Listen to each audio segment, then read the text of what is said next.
नमस्कार विद्यार्थी मित्रांनो, आज आपण 8वीच्या इंग्लिश विषयाच्या 1.1 बी द बेस्ट या पोएमचे इंग्लिश वर्कशॉप बघणार आहोत. मी सर्व प्रश्न तुम्हाला एक्सप्लेन करून सांगणार आहे. स्क्रीनवर तुम्हाला सर्व उत्तरे दिसतील. समजल्यानंतर हे सर्व वहीत लिहून काढायचे आहे. Question number 1. Read the words or names given below. Put the big size and bigger ones in the big circle and smaller ones in the small circle. कंसात या ठिकाणी जे शब्द दिलेले आहेत म्हणजे त्या वस्तू किंवा थिंग्स ज्या वर्णन केलेले आहेत पोएममध्ये त्या तुम्हाला दिलेल्या आहेत आणि त्याच्यात लहान कोणती मोठी कोणती एवढंच आपल्याला कंपेअर करायचं आहे. लहान असेल तर त्या लहान सर्कलमध्ये आणि बिगर असेल तर ते बिग सर्कलमध्ये. स्क्रब, रील, बुश, बास, स्टार आणि ट्रेल हे स्मॉल थिंग्ज आहेत. पाईन, सन, हायवे, लेक, ट्रीज, मस्की हे जे वर्ड्स आहेत म्हणजे ह्या ज्या वस्तू आहेत त्या मोठ्या आहेत म्हणून आपण त्या बिग सर्कलमध्ये लिहिलेल्या आहेत. तुम्हीसुद्धा अशा प्रकारे एक लहान सर्कल आणि एक मोठी सर्कल काढायचे आहे आणि त्याच्यामध्ये ते लिहून काढायचं आहे बस. नाव next question. Form groups of 4. Read each stanza in the poem turn by turn. तुम्ही घरी ही पोएम स्वतःच वाचणार आहात आणि आपण चालीमध्ये सुद्धा कविता बोललेलो आहोत. ज्यांनी अजून बोललेली नसेल त्यांनी ती कविता बोलायची आहे, मोठ्याने घरी वाचायची आहे. Third question. Find and write the pairs of rhyming words from the poem. तुम्ही पुस्तक समोर ठेवायचं आहे. प्रत्येक लाईनचा शेवटचा वर्ड बघायचा आहे. या ठिकाणी पहिली लाईन आणि तिसरी लाईन, दुसरी लाईन आणि चौथी लाईन हे रायमिंग वर्ड्स आपल्याला सापडतात आणि म्हणून याची रायमिंग स्कीम होते ए बी ए बी. म्हणजे पहिल्या लाईनचा शेवटचा शब्द, तिसऱ्या लाईनचा शेवटचा शब्द, दुसऱ्या लाईनचा शेवटचा शब्द आणि चौथ्या लाईनचा शेवटचा शब्द रायमिंग वर्ड्स आपल्याला मिळतात. तुम्ही चेक करा. Hill, rill, grass, bass, make, lake, bee, tree, crew, do, here, near, trail, fail, star, are. Next question. Complete the following with the appropriate words or phrases from the poem. First one is done for you. Here first example is given. If you can't be a pine, be a scrub. Second, if you can't be a tree, be a bush. खाली उत्तर तुम्हाला पूर्ण वाक्यात लिहून दिलेलं आहे आणि underline केलेला पार्ट आहे ते रिकामी जागा सोडलेल्या पार्टचं उत्तर आहे.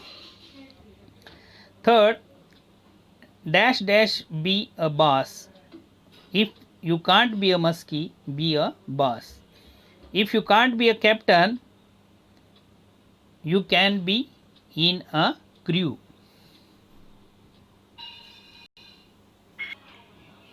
Fifth one,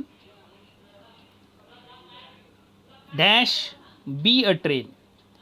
If you can't be a highway, be a trail. If you can't be the sun, be a star.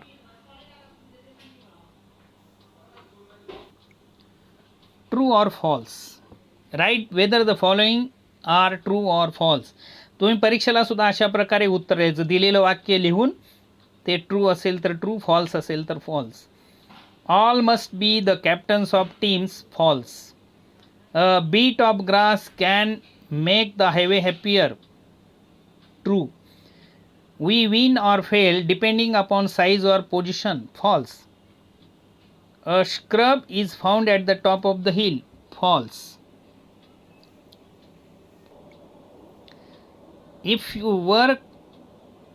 Your work is not important don't do it. False. तुमचे काम महत्त्वाचे नसेल तर करू नका. चुकीचं आहे. कोणतेही काम छोटे किंवा मोठे नसते.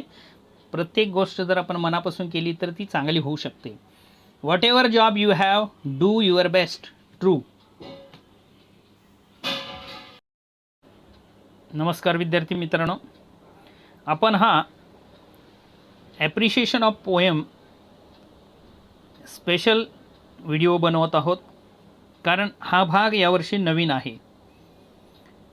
पुस्तकामध्ये क्वेश्चन नंबर 6 जो दिलेला आहे तो ॲप्रिशिएशन ऑफ द पोएम दिलेला आहे.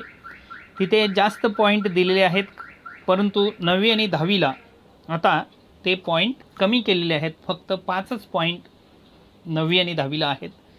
पण 8वीच्या अभ्यासक्रमात बदल न केल्यामुळे ते जसे दिले तसे आहेत आणि ॲडिशनल तिथे काय आहे ते तुम्हाला मी एक्सप्लेन करताना सांगतो.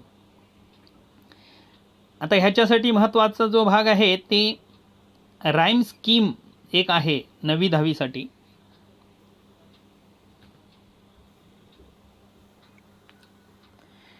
या ठिकाणी बघा, आता पोएम तुम्हाला दिसते. पहिली लाईन, तिसरी लाईन, हिल रील हे शब्द रायमिंग आहेत.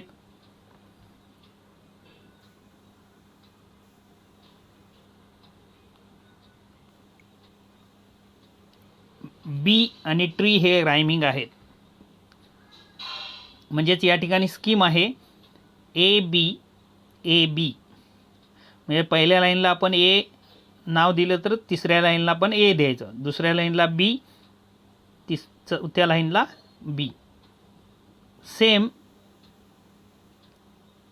तसंच दुसऱ्या स्टांजामध्ये ग्रास बास मेक लेक.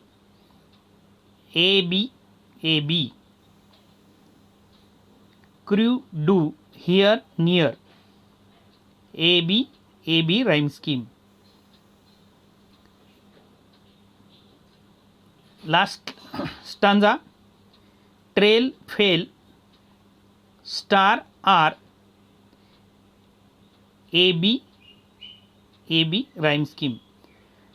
पोएटचं नाव खाली दिलेलं आहे डगलस मेलॉक और मेलॉक. च किंवा क उच्चार आपण आपल्याला ते आता इंग्लिश नाव असल्यामुळे दोन्ही चालू शकतात. Douglas malloc. Title of the poem B the best.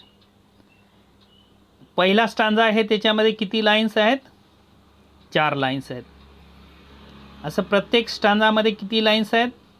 4 lines आहेत. असे किती स्टांजा आहेत? 1 2 3 4. 4 स्टांजा पण आहेत आणि 4 लाईन्स प्रत्येक स्टांजामध्ये आहेत. हेच आपण आता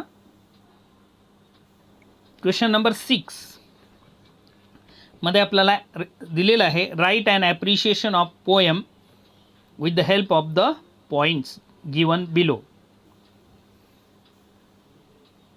the title of the poem is dash दिलेलं होतं त्या ठिकाणी be the best. The poem is written by Douglas Malloch. The poem has 4 stanzas. Each stanza has 4 lines. या ठिकाणी कोणत्या लाईन्स राईम होतात ते लिहायचं आहे. First and second, third and fourth. आता the lines that rhyme in each stanza are first and third, second and fourth असं पाहिजे. ते चुकीचं लिहिलेलं आहे. ते first and second, third and fourth असं दिले, चुकीचं आहे. First and third, second and fourth. The poet compares big things with small things. If you can't be is repeated expression in the poem. हे फिगर ऑफ स्पीच आहे, repetition. If you can't be. आपण नंतर figure of speech पण शिकणार आहोत. The line I shall always remember is be the best of whatever you are. शेवटची line नेहमी मी माझ्या स्मरणात ठेवेन. अशा प्रकारे इथे हे आपण 8वीच्या लेवलने ॲप्रिशिएशन लिहिलं. 9वी आणि 10वीला कसं 5 पॉईंट आहेत. Title, poet, rhyme scheme, figure of speech आणि सेंट्रल आयडिया. या ठिकाणी तुम्हाला सेंट्रल आयडिया दिले नाही, ते तिथे ॲडिशनल आहे. तर अशा प्रकारे तुम्ही जर राईम स्कीम आणि रायमिंग वर्ड्स प्रॉपरली बघायला शिकला, फिगर्स ऑफ स्पीच बघायला शिकला, तर 9वी 10वीला तुम्हाला ते सोपे जाईल. थँक्यू.